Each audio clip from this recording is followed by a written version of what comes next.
Hello guys!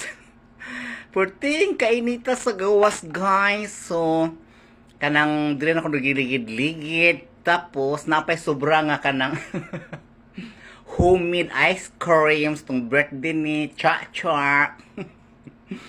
Gitiwas na ko gligwat dito sa sa may katong lata.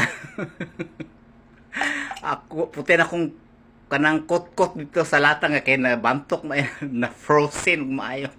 So inkito na nalang guys magtinapay. mm. Pero lamig lang yapon siya.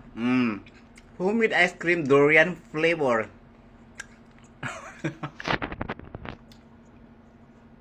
mm. Mm.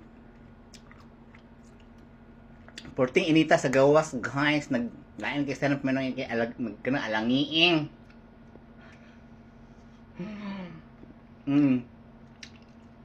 Kut-kut mo ko sa lata ning bilin nga ice cream.